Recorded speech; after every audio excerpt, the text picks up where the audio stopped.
అదే RTV app వార్తల్ని క్షణాల్లో చదివే అవకాశం ఉంటుంది. ఒక న్యూస్ పేపర్, ఒక టెలివిజన్ ఛానల్ మీ చేతుల్లో ఎప్పుడూ ఉంటాయి. తెలంగాణ రాష్ట్రంలో రాజకీయం రోజురోజుకు వేడెక్కుతుంది. అసెంబ్లీ అదేవిధంగా శాసన మండలి సమావేశాల్లో బీఆర్ఎస్ పార్టీ నేతలు రాష్ట్ర ముఖ్యమంత్రి రేవంత్ రెడ్డి పైన అన్న మాటలు అయితే విడ్డూరంగా ఉన్నాయని చెప్పి చర్చ జరుగుతుంది. దానిపైన మాట్లాడేందుకు మనతో పాటు నిజామాబాద్ జిల్లా కాంగ్రెస్ అధ్యక్షులు, రాష్ట్ర cooperative union chairman మానల Mohan Reddy ఉన్నారు. సార్ చెప్పండి, ముఖ్యంగా ఏదైతే అసెంబ్లీ వేదిక ప్రజలందరూ చర్చించుకుని ప్రజల సమస్యలు బాగోగులు మాట్లాడుకునే వేదిక అది.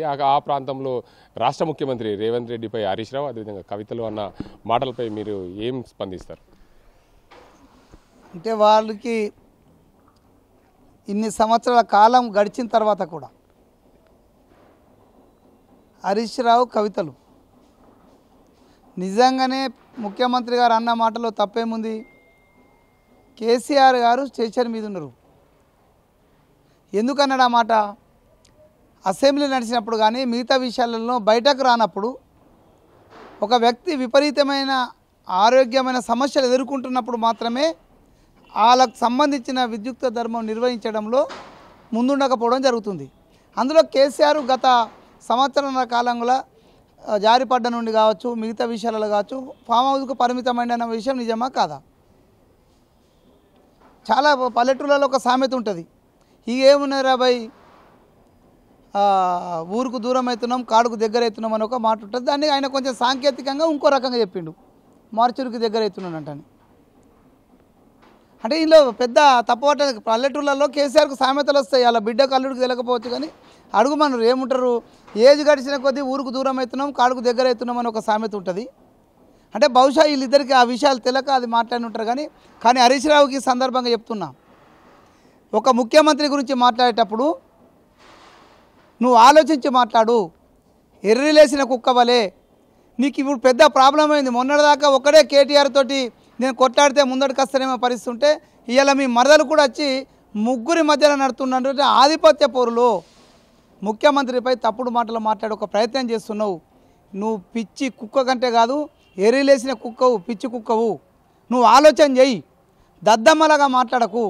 నీ మీద ఇప్పటి వరకు గతంలో కొంతమందికి మంచి అభిప్రాయాలు ఉండే, అంటే కొంచెం ఉందా అనిపిస్తుంది. కానీ నువ్వు అధికారం కోసము మీ బామ్మర్ది మీద మీ మరదల మీద ఆధిపత్యం కోసం నువ్వు చేస్తున్నటువంటి ఈ జిమ్మిక్కులు ఏవైతున్నాయో, చిల్లర రాజకీయాల కోసం నువ్వు చేస్తున్నటువంటి ఈ తప్పులను ప్రజలు గమనిస్తున్నారు. చెత్తగాడి కంటే హీనంగా తయారవుతున్నావు. ఒక పక్క మీ బామ్మర్ది, ఒక పక్క మీ మరదలు ఇద్దరు ఇప్పటికే పదవి కోల్పోయి ఏం మాట్లాడుతారో వాళ్ళకి అర్థం కాని పరిస్థితులు ఉన్నారు. అటు కవిత కావచ్చు, ఇటు కేటీఆర్ కావచ్చు.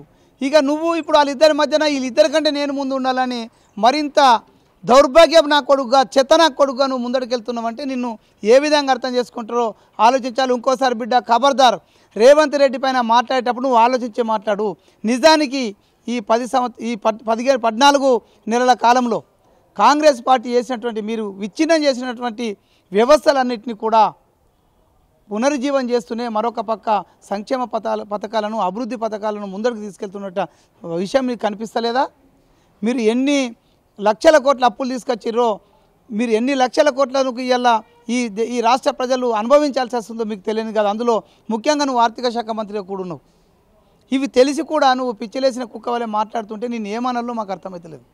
కారణం ఏంటంటే నీకున్నదల్లా ఒకటే, వీళ్ళిద్దరిని ఏ విధంగా దాటి నేను ముందడికి వెళ్ళాలా. ఎట్లా కేసీఆర్ను నువ్వు నీ మనసులో మాటనే మా రేవంత్ రెడ్డి గారు చెప్పారు. ఈయన ఎప్పుడు మార్చూరికి వెళ్ళిపోతాడో, ఈ పార్టీని నేను కబ్జా చేసుకోవాలని చూస్తున్నావు, బీజేపీతో కలిసి ఈ పార్టీని నేను అందుకోవాలని చూస్తున్నావు. తమిళనాడులో కదా జయలలిత పార్టీని ఏ విధంగానైతే బీజేపీ టేక్ఓవర్ చేసిందో ఆ టేక్ఓవర్ చేయడానికి నువ్వే సంధానకర్త అనే విషయాన్ని ఈ రాష్ట్రంలో ఉన్న ప్రతి ఒక్కళ్ళు అధ్యస్తుర్రు. అందుకే నీకు ఇప్పుడు కేసీఆర్ని మార్చూరికి పంపాల్సిన పూర్తి గురుతరమైన బాధ్యత నువ్వు మీద వేసుకున్నావు. ఎందుకంటే వీళ్ళిద్దరిని టార్చర్ చేస్తుంటే ఆ టార్చర్కు అనుభవించి కేసీఆర్ ఎక్కడ చనిపోతాడనే ఒక ఆలోచనతో ఉన్నాడు. కాబట్టి ఇంకొకసారి మాట్లాడేటప్పుడు జాగ్రత్తగా మాట్లాడమని హరీష్ రావును, అదేవిధంగా కవితను, నీ ఉనికి కోసం చేసే జిమ్మిక్కులన్నీ మానుకో. నీ జిమ్మిక్కులను నిజామాబాద్ జిల్లాలో, ఈ తెలంగాణ రాష్ట్రంలో అందరూ కూడా గమనించారు. భవిష్యత్తులో నీ జిమ్మిక్కులు నమ్మడానికి ఇక్కడ ఎవరు సిద్ధంగా లేరు. కాబట్టి మీరిద్దరు కూడా మీ అన్న చెల్లెలు మీ బావ మీ ముగ్గురి రాజకీయ క్రీడలో పక్క వాళ్ళని తక్క చేసి చూసే ప్రయత్నం చేస్తే ఆకాశం మీద ఉమ్మేస్తే మీ మీదనే పడతాను గుర్తుంచుకోవాలా. పిచ్చి కుక్కలుగా మారకుండ్రి. పిచ్చి కుక్కలు గుంటనక్క. ఎవడు పిచ్చి కుక్కలు ఎవడు గుంటనక్క? నువ్వు గుంటనక్కవు. కేసీఆర్ని ఎట్లా చంపాలని చూస్తున్నావు కదా హరీష్ రావు. దీని మీద నువ్వు ఆలోచించుకొని సందర్భంగా హరీష్ రావును తీవ్రంగా హెచ్చరిస్తున్నావు. అయితే ముఖ్యంగా చెప్పండి, ఏదైతే అసెంబ్లీ ఎన్నికల తర్వాత మాజీ ముఖ్యమంత్రి 10 ఏళ్ల పాటుగా రాష్ట్రానికి ముఖ్యమంత్రిగా కొనసాగిన నేత అసెంబ్లీకి రావడంపై మీరు ఎలా స్పందిస్తారు?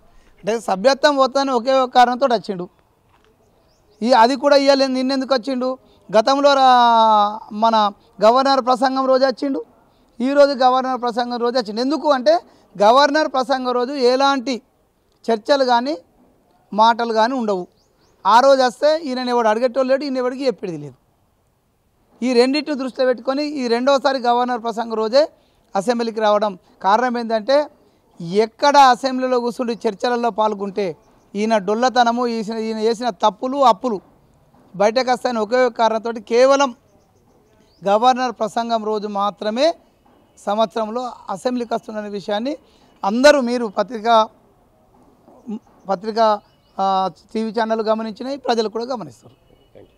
మొత్తానికి చూసుకోవచ్చు, ఏదైతే అసెంబ్లీ వేదికగా ముఖ్యమంత్రి రేవంత్ రెడ్డిని అన్న మాటలను తప్పుపడుతున్నారు. ఏదైతే దానికి సంబంధించి ఏదైతే గతంలో మీరు చేసిన తప్పిదాల వల్లనే ఇప్పుడు బీజేపీకి అనుసంధానకర్తగా హరీష్ రావు కొనసాగుతున్నారు. దాని రానున్న రోజులు మీరు మీ మాటల్లో ఉన్నది సీఎం రేవంత్ రెడ్డి, మీ మనసులో ఉన్నది సీఎం రేవంత్ రెడ్డి మాటల్లో చెప్పారు తప్ప మీ ఎక్కడ లేనిది ఎవరు చెప్పరు అని చెప్పి నిజామాబాద్ జిల్లా కాంగ్రెస్ అధ్యక్షుడు మానాల మోహన్ రెడ్డి అంటున్న పరిస్థితి. ఇది ఇక్కడ పరిస్థితి. కెమెరా అజింతో గంగారెడ్డి, RTV నిజామాబాద్.